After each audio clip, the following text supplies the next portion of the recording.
Beef Research School on RealAgriculture.com is brought to you by the Beef Cattle Research Council.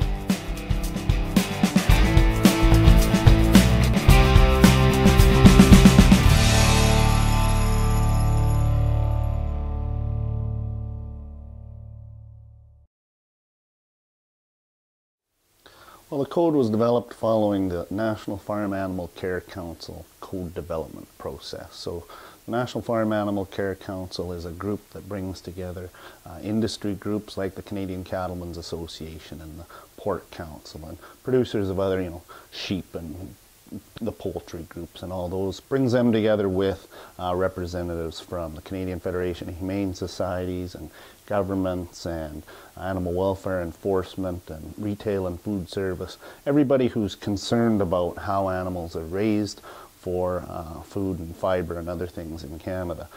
So that group set out this process, and it involves making a committee of all of those groups, and it involves a scientific committee that informs the process, and it involves a public comment period, so it's transparent that way to be on just that committee. And it took about 3 years to do that. That's a lot of meetings and conference calls, but it is a robust process, and that's something that the retail and food service side and the animal welfare advocacy side is really looking for, that these aren't just industry written documents kind of window dressing. With the participation of that broad group and that process, you get a more robust document. And the beef code is being updated. There's about 8 codes being done right now, and will continue to go on in the future. The public comment period was great from getting to that final code piece and having something that works for such a big country as Canada, but also such a varied industry as raising beef cattle. Because you put beef cattle in Peace River country versus the Annapolis Valley in Nova Scotia, there's a few different things, and how cattle are raised in Quebec or Southern Ontario or Saskatchewan. It was good to have the public comment period to make sure we had a very diverse committee, but it was nice to be able to kind of ask the audience.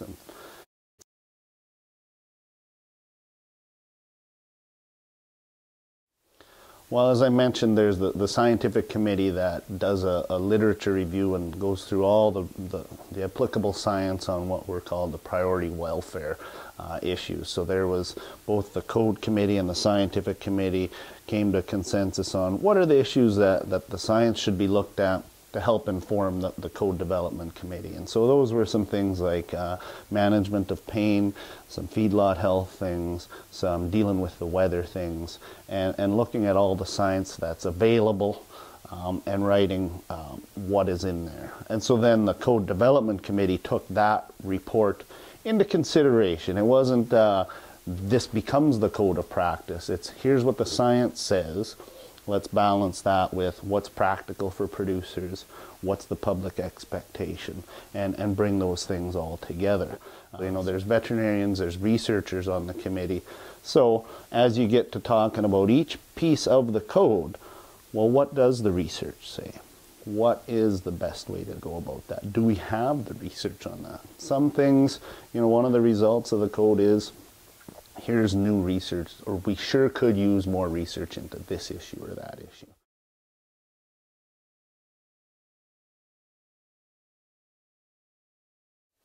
Well, there's a few.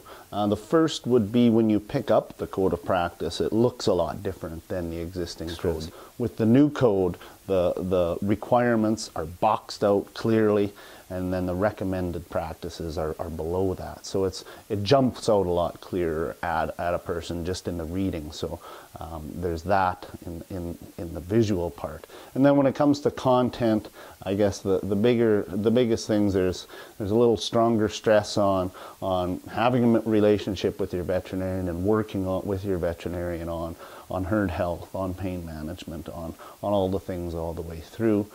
And the bigger requirements differences are talking about pain management and doing things for pain, for dehorning and castrating, depending on the age of the animal. There's some phase-in periods there that it'd be great if producers would read the code, get to know that, and talk to their veterinarian, because again, it was a balance of what does the science show, what is practical, what's available out there. And you know, so starting in 2016, there will be some requirements for, you know, if you're dehorning animals or if you're castrating older animals, to do something about the pain. That's the biggest change in there.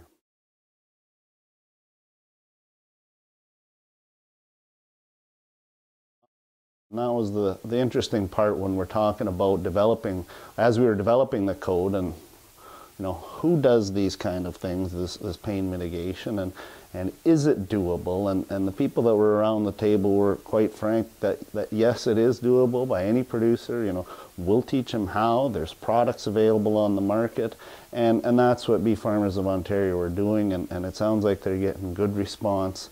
And that's the biggest thing, I think, with change is, you know, it's new and you don't know what you're getting into, and when somebody shows you, well, hey, actually it's just this, well, oh, I guess I can do that.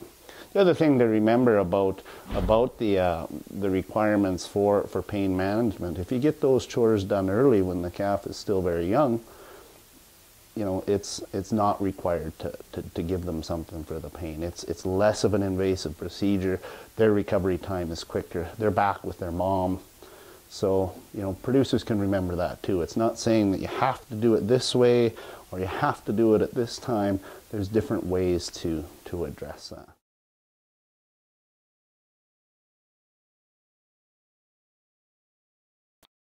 It's been positive. You know, it's looked at, you know, as due.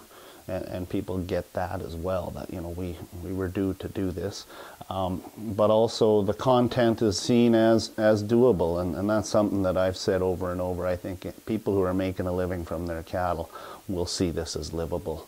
And the things that might be practice changes for people, like I said, they're grounded in science, what we think is achievable, and what the public's asking for. So if you're looking at, well, this is different from what I do, think about those things. Would it be economically different if I did it differently? Would it be, is it practical? And we think it is. Talk to your vet. Things have advanced over the last 20-some years since the last code. The people that have been through the code, the feedback that I'm getting is we've got a solid document there that'll serve the industry well, and that producers will be able to live with and to live up to.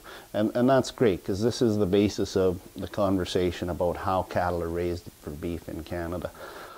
Most of the people that I've talked to are positive and glad that we're taking this step, because like I said earlier, it's something that is top of mind and more in the news. How are animals raised and how are they cared for? Cattle, chickens, hogs, and we have to make sure that we're in front of that so that we can lead rather than being led and told how to do things.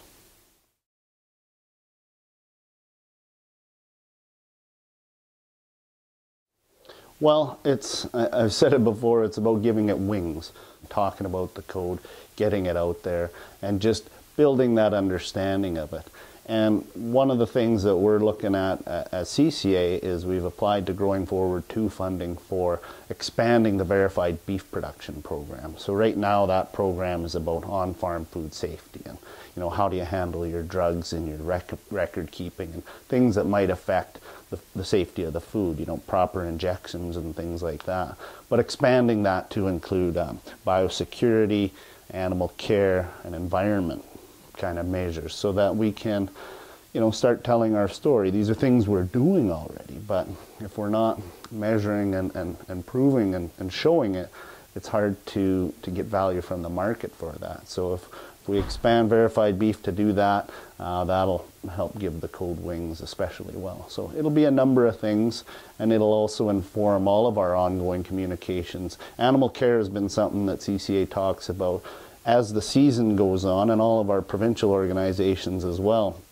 What's appropriate at this time of year? You know, cows are going to town. Transport of cows is a key one. In the spring, you know, it's what are you doing processing your calves, and throughout the year there's different communications that we're always pushing out there just to keep things top of mind, and now it'll more reference the code of practice in those same communications. So it's not that we'll be doing new things there, but there's a new basis and a new information for that conversation about animal care.